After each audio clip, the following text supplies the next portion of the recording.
9월 14일 월요일 새벽 예배를 찬양으로 시작하도록 하겠습니다. 나의 가는 길 주님 인도하시네 라는 찬양 함께 찬양할게요. 나의 가는 길 주님 인도하시네. 그는 보이지 않아도 날 위해 일하시네. 주 나의 인도자 항상 함께 하시네. 사랑과 힘 베푸시며 인도하시네. 인도하시네. 나의 가는 길, 나의 가는 길 주님 인도하시네. 그는 보이지 않아도 날 위해 일하시네. 주 나의 인도자 항상 함께 하시네. 사랑과 힘 베푸시며 인도하시네. 인도하시네. 사막에 길을 만드시고 날 인도해. 사막에 강 만드신 것 보라. 하늘과 땅 변해도 주의 말씀 영원히 내 삶 속에 새 일을 행하리. 나의 가는 길 주님 인도하시네. 그는 보이지 않아도 날 위해 일하시네. 주 나의 인도자 항상 함께 하시네. 사랑과 힘 베푸시며 인도하시네. 인도하시네. 오늘 말씀은 창세기입니다. 창세기 44장 18절로 34절까지 말씀입니다. 창세기 44장 18절로 34절까지 말씀 제가 봉독해 드리도록 하겠습니다. 유다가 그에게 가까이 가서 이르되 내 주여 원하건대 당신의 종에게 내 주의 귀에 한 말씀을 아뢰게 하소서. 주의 종에게 노하지 마소서. 주는 바로와 같으심이니이다. 이전에 내 주께서 종들에게 물으시되 너희는 아버지가 있느냐 아우가 있느냐 하시기에 우리가 내 주께 아뢰되 우리에게 아버지가 있으니 노인이요 또 그가 노년에 얻은 아들 청년이 있으니 그의 형은 죽고 그의 어머니가 남긴 것은 그뿐이므로 그의 아버지가 그를 사랑하나이다 하였더니 주께서 또 종들에게 이르시되 그를 내게로 데리고 내려와서 내가 그를 보게 하라 하시기로 우리가 내 주께 말씀드리기를 그 아이는 그의 아버지를 떠나지 못할지니 떠나면 그의 아버지가 죽겠나이다. 주께서 또 주의 종들에게 말씀하시되 너희 막내 아우가 너희와 함께 내려오지 아니하면 너희가 다시 내 얼굴을 보지 못하리라 하시기로 우리가 주의 종 우리 아버지에게로 도로 올라가서 내 주의 말씀을 그에게 아뢰었나이다. 그 후에 우리 아버지가 다시 가서 곡물을 조금 사오라 하시기로 우리가 이르되 우리가 내려갈 수 없나이다. 우리 막내 아우가 함께 가면 내려가려니와 막내 아우가 우리와 함께 가지 아니하면 그 사람의 얼굴을 볼 수 없음이니이다. 주의 종 우리 아버지가 우리에게 이르되 너희도 알거니와 내 아내가 내게 두 아들을 낳았으나 하나는 내게서 나갔으므로 내가 말하기를 틀림없이 찢겨 죽었다 하고 내가 지금까지 그를 보지 못하거늘 너희가 이 아이도 내게서 데려가려 하니 만일 재해가 그 몸에 미치면 나의 흰 머리를 슬퍼하며 수월로 내려가게 하리라 하니 아버지의 생명과 아이의 생명이 서로 하나로 묶여 있거늘 이제 내가 주의 종 우리 아버지에게로 돌아갈 때 아이가 우리와 함께 가지 아니하면 아버지가 아이의 없음을 보고 죽으리니 이같이 되면 종들이 주의 종 우리 아버지가 흰 머리로 슬퍼하며 수월로 내려가게 함이니이다. 주의 종이 내 아버지에게 아이를 담보하기를 내가 이를 아버지께로 데리고 돌아가지 아니하면 영영이 아버지께 죄짐을 지리이다 하였사오니 이제 주의 종으로 그 아이를 대신하여 머물러 있어 내 주의 종이 되게 하시고 그 아이는 그의 형제들과 함께 올려 보내소서. 그 아이가 나와 함께 가지 아니하면 내가 어찌 내 아버지에게로 올라갈 수 있으리까. 두렵건대 제가 내 아버지에게 미침을 보리이다. 아멘. 오늘 말씀도 여러분이 잘 아는 말씀이기 때문에 한 절 한 절 다 헤아려 보지 않고 오늘 본문에서 중요한 내용을 가지고 좀 헤아려 보도록 하겠습니다. 여러분이 오늘 본문에 있는 앞부분의 내용들을 한번 묵상해 보셨는지 모르겠습니다. 지금 이 상황들이 어떻게 놓여 있냐면요. 이제 요셉은 애굽의 총리가 되죠. 그리고 나서 기근이 닥칩니다. 그래서 야곱은 자기 아들들을 애굽으로 보내게 되죠. 그렇게 보내서 형들은 요셉을 만나게 됩니다. 물론 알아보진 못하죠. 요셉은 베냐민을 데려오려고 하면서 나중에 시므온을 결박하게 되고 그 형들을 다시 야곱에게로 돌려보내게 됩니다. 그 소식을 가지고 형들은 야곱을 다시 만나게 되고 베냐민을 데려오라는 요셉의 청을 얘기하게 되지요. 그러나 야곱은 베냐민을 너무나 사랑했기 때문에 그 청을 받아들이지 않습니다. 하지만 시간이 지나가고 기근도 심해지고 나자 베냐민을 잃어버리지 않으려다가 모두를 잃어버릴 수 있다라는 상황 아래에서 하나님께 은혜를 구하고 베냐민을 형들 손에 맡기게 됩니다. 그렇게 출발하여 베냐민과 함께 요셉을 만나게 되고 그들은 잔치를 배설하면서 즐거운 식사 시간도 갖게 되지요. 하지만 곧 요셉은 베냐민의 자루에 은잔을 넣어두게 시킨 뒤에 베냐민을 종으로 부리려 하는 상황을 맞이하게 됩니다. 그러자 유다가 갑자기 나서서 이 요셉과 함께 대화하며 간청하는 장면이 오늘 본문입니다. 오늘 본문에서는 유다가 요셉에게 간청할 때 여러 옛날에 있었던 말들에 대해서 회고하는 장면이 있고요. 그리고 나서 요셉에게 간곡히 부탁하는 장면으로 대화가 이어집니다. 그 간청은 딱 두 가지입니다. 첫 번째는 야곱이 베냐민을 너무나 사랑한다는 겁니다. 야곱이 베냐민을 너무나 사랑한다는 거고요. 두 번째는 그러기에 베냐민을 애굽에게 남겨두고 우리만 야곱에게로 갈 수 없음을 얘기합니다. 베냐민을 남겨두고 자기만 야곱을 만나게 되면 야곱은 죽을 거라고 얘기하는 거죠. 그 정도로 야곱은 베냐민을 사랑하고 있고 우리의 상황 또한 베냐민을 두고 갈 수 없는 상황에 이르는 겁니다. 그래서 마지막에 유다는 이렇게 얘기하죠. 내가 차라리 결박당할 터이니 베냐민을 아버지에게 보내달라라고 얘기하는 것이 오늘의 대화 내용입니다. 여러분은 오늘 본문을 통하여서 어떤 묵상을 하시겠습니까? 사실상 오늘 본문에서 하나님의 메시지를 발견하는 것이 쉽지만은 않습니다. 왜냐하면 우리는 본문을 단락단락 구분해서 나눈 다음에 오늘의 우리에게 주신 하나님의 말씀으로 묵상하기 때문입니다.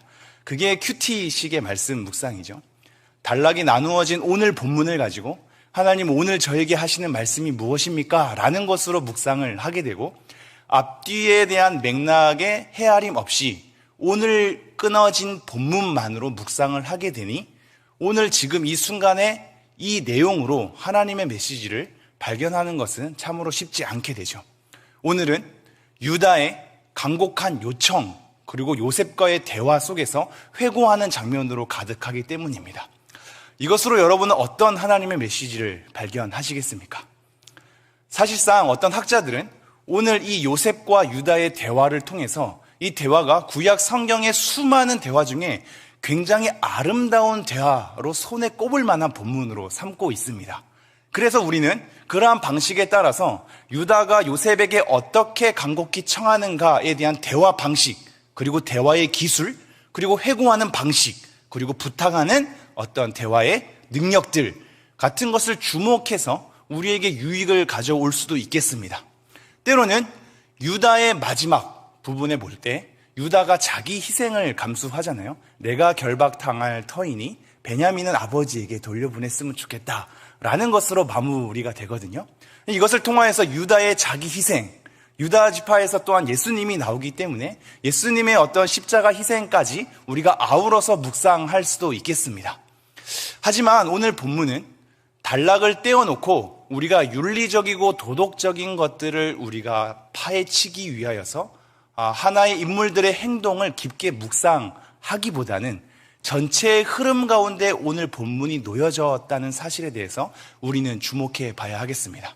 그러므로 오늘 우리는 유다의 어떤 자기 희생이라든지 유다가 특별히 강조되어서 나온 상황이라든지 대화의 기술이나 대화의 방식에 대한 초점보다도, 그리고 윤리적이고 도덕적인 어떤 가르침보다도 명확하게 이 대화의 내용을 통하여서 우리에게 던져지는 하나님의 명령이 없기 때문에 전체의 흐름 가운데 오늘 본문을 한번 상고해 보았으면 좋겠습니다. 우선 먼저 한 가지 생각할 것이 이것이죠. 이 전체의 흐름 가운데 다시 한번 우리가 내용을 헤아려 볼 때 아무것도 아닌 작은 한 가정에서 일어나는 작은 일들의 파급력을 한번 생각해 볼 수 있습니다. 정말로 보잘것없는 아무것도 아닌 한 가정 가운데에서 여러 가지 실수나 잘못된 일로 벌어지는 수많은 일들이 나비효과처럼 극대화되는 것을 보게 되거든요. 그것은 아브라함 때도 그랬고 이삭 때도 그랬으며 에서와 야곱 때도 그랬고 지금 요셉 때에는 애굽으로 넘어가는 상황, 그리고 기근이 일어나서 두 가정이 다시 한번 만나게 되는 상황, 그래서 결국 이스라엘이라는 이 나라가 애굽 안에 거하게 되는 상황으로 전체에 큰 파급 효과를 가져오게 되는 것을 보게 됩니다. 또한 이러한 내용과 더불어서 이러한 작은 가정에서 일어나는 파급력 가운데 온 우주 만물을 다스리는 하나님께서 한 작은 가정 그리고 약속의 사람들을 통하여서 계속적으로 일해 나가시고 실행해 나가시는 일들을 우리는 주목하게 되는 겁니다. 특별히 창세기는 초반에 천지 만물을 창조하신 하나님의 위대함에서부터 시작되지 않습니까? 그러나 12장부터는 한 사람, 약속의 한 사람, 그리고 그 가정을 통해서 일어나는 수많은 일들로 수많은 나라에게까지 영향을 주고 하나님의 선하심을 나타내는 것으로 그 내용이 점점 확대되고 있는 겁니다. 아브라함도 약속의 씨를 받기 위해서 기다림이 있었고 결국 하나님의 신실하심을 통하여 아브라함의 연약함에도 불구하고 약속의 씨를 받게 되죠. 이삭 또한 큰 자가 어린 자를 섬기리라는 하나님의 약속 앞에서 에서와 야곱의 여러 삶들을 목도하게 됩니다. 야곱 또한 약속의 사람이지만 거짓에 능한 자였기 때문에, 그리고 속임에 능한 자였기 때문에 수많은 노동의 생활, 방황의 생활을 거치게 되죠. 그리고 나서 펼쳐지는 요셉의 이야기는 억울함을 당하고 팔려가는 애굽살이, 그러나 그 가운데에서 총리가 되게 되는 상황으로 점차 확대되는 것을 보게 됩니다. 수많은 악함에도 불구하고, 수많은 잘못에도 불구하고, 수많은 사람들의 실수에도 불구하고, 그리고 약속의 사람의 연약함에도 불구하고 악을 선으로 바꾸시는 하나님의 신실함을 지금 창세기의 전체의 맥락 가운데에서 우리가 바라보게 되는 것이지요. 그리고 이것은 약속의 사람뿐만이 아니라 그 곁에 함께하는 사람도 같이 만들어 가시는 하나님의 일하심을 우리는 목도하게 되는 겁니다. 요셉이 팔려갔고 총리가 되었으며 그 속에서 하나님의 특별한 함께하심을 우리가 주목했지요. 하지만 그러한 여정 가운데 요셉만 만들어 가시는 것이 아니라 오늘 본문을 통하여서 유다를 만들어 가시는 하나님의 일하심을 우리는 보게 되는 것입니다. 유다는 예전에 요셉을 팔아버린 장본인이거든요. 그렇게 시기하고 형제에 대해서 단절된 그런 관계를 만들어내는, 생성하는 사람이었습니다. 창세기 38장만 봐도 아들의 죽음 앞에서 수많은 자기의 책임을 회피하는 것도 우리가 보게 되죠. 그래서 결국 며느리의 일을 통하여서 자기의 부끄러움을 보게 되는 그 자각하는 일도 우리는 38장을 통해서 확인하였습니다. 이러하였던 유다가 오늘 본문에서는 요셉과 함께 대화하는 가운데에서 회고하고 간청하는 가운데 두 가지 도드라지는 단어가 나타나는데요. 첫 번째 단어는 우리라는 단어입니다. 물론 그 전에도 우리라는 단어는 많이 등장하긴 한다만 지금 요셉과의 대화 속에서는 우리라는 단어가 굉장히 많이 등장하고 특별히 또한 많이 등장하는 단어는 바로 아버지입니다. 아버지. 예전에는 시기하고 질투하고 그것에 대해서 납득하지 못한, 그래서 결국 38장에 보면 이 야곱의 무리 가운데서 유다가 이탈하기까지 하거든요. 그리고 나서 자녀의 죽음도 맞이하게 되는 것을 보게 되지요. 이랬던 유다가 지금은 아버지에 대한 어떤 애환을 자기 마음속에 담아내게 됩니다. 요셉을 잃었던 아버지의 고통을 보았으며 그 가운데에서 가족에 대한 여러 가지 무너짐을 경험했던 유다입니다. 자기 자식들에 대한 죽음을 다시 한번 경험하면서 수많은 자기 생각을 하나님 앞에 아뢰었을 것입니다. 그러한 가운데 아버지의 슬픔이 보였겠지요. 그리고 베냐민을 사랑하는 아버지의 마음을 보았겠지요. 그러기에 우리 아버지가, 그 아버지가 아버지에게, 아버지는 이라는 수많은 단어로 아버지에 대해서 얘기를 하고 있으며, 그렇게 요셉에게 아버지와 우리라는 가족애로 다시 한번 간청을 하면서 자기 희생까지 가게 되는 장면을 우리는 마주하게 됩니다. 우리는 이것을 통해서 전체적으로 한 가지 정리해야 하겠습니다. 하나님께서는 지금 수많은 실수와 악함에도 불구하고 수많은 약속의 사람들의 연약함, 그리고 그 주변 사람들의 보잘것 없음에도 불구하고 하나님은 하나님의 약속을 위해서 하나님께서 성실하게 그것을 담당하고 계시며, 약속의 사람과 주변 사람들에 대해서 하나님께서 원하시는 뜻대로 나아가기 위하여 만들어 내신다는 사실입니다. 그 사람을 자꾸 만들어 가시는 것을 보게 되죠. 하나님의 약속과 하나님의 특별한 함께 하심이 있다면 수많은 일을 겪어가며 수많은 과오 가운데, 수많은 실수와 자기의 죄악 가운데, 수많은 연약감 가운데 파급력이 점차 커지는 수많은 일들 속에 하나님께서 그들을 만들어내시며 하나님의 약속을 이루어 가신다는 사실입니다. 어떤 죄악도, 어떠한 고통도, 어떠한 기근에 대한 어려움도 하나님의 약속을 파기할 수 없으며 하나님의 사람들을 망하게 할 수 없음을 우리는 여기서 보게 되지요. 우리가 만들어지는 과정을 결국 하나님이 일하시는 신실함 가운데 우리는 보게 되는 겁니다. 이것이 사실상 갈수록 좋아지는 것을 의미하지는 않을 것입니다. 굴곡이 있겠죠. 잘 됐다가도 우리는 무너질 수 있으며 다시 한번 일어섰다가도 다시 한번 넘어질 수 있겠죠. 지금 창세기의 흐름들은 점진적으로 잘 되어져 가는 것으로 마무리되는 듯합니다. 그러나 우리의 현실로 돌아오면 우리의 삶들은 굴곡이 있는 삶이죠. 점진적으로 지속적으로 점차 잘 되는 그래프는 아닐 것입니다. 그러나 우리가 분명히 한 가지 염두해야 될 것은 우리의 굴곡 있는 인생이라 할지라도 하나님께서 뜻하신 바, 하나님께서 목적하신 바, 하나님의 약속 가운데 우리를 하나님께서 만들어 가시며 우리의 수많은 악에도 불구하고 선으로 바꾸시는 하나님의 신실함 가운데 우리의 인생이 놓여 있다라는 사실입니다. 어떠한 기근도 우리를 그 안에 가둬둘 수 없을 것입니다. 내 스스로 자기의 범죄함 때문에 자책함으로 머물 수도 없을 것입니다. 지금 이 요셉의 형들도 마찬가지였습니다. 자기의 인생들이 뭔가 상황이 이해되지 못하는 상황으로 잘못 펼쳐져 갈 때 우리가 아우에게 했던 그 잘못을 하나님께서 범죄함을 헤아려 보신 것 때문이 아닐까라는 자책 속에 수많은 삶들을 이어가는 삶이었거든요.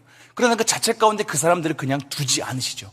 하나님께서 다시 한번 만들어 가시며 하나님께서 악을 선으로 바꾸시는 신실함 가운데 그들을 이끌어 가시는 것을 우리가 다시 한번 오늘 본문을 통해서 알게 되는 것입니다. 우리를 오해하게 하고 억울하게 하는 어떠한 계략 가운데서도 우리는 계속적으로 체념하면서 그 자리에 머물게 되지 않을 것입니다. 그만큼 하나님은 위대하시고 사랑스러우시며 지혜로우시고 신실한 분이기 때문입니다. 이러한 하나님의 신실함 앞에 우리의 어떤 악도, 우리의 어떤 기근이나 고통도, 우리의 어떤 연약함도 하나님의 뜻을 어그를 수 없음을, 그래서 우리는 하나님의 큰 선하심 뜻 가운데 우리의 한 인생이 한 단면으로 하나님의 신실함을 이루기 위해 사용되어져 간다는 사실을 여러분이 오늘 꼭 명심했으면 좋겠습니다. 이 전체의 흐름 가운데 악을 선으로 바꾸시는 하나님의 신실함 속에서 우리의 오늘 하루의 인생이 놓여져 있다는 사실, 그러기에 여전히 하나님은 예배받기에, 찬양받기에 합당하신 분이며 그러한 하나님을 칭송하는 삶으로 오늘 우리의 하루의 삶을 하나님께 잘 드려야 함을, 그리고 인내하며 기다리며 체념하지 않고 하나님의 약속에 붙들려서 말씀대로 걸어가는 삶이 될 수 있도록 각자 하나님 앞에 자기를 돌아보는 시간 되었으면 좋겠습니다.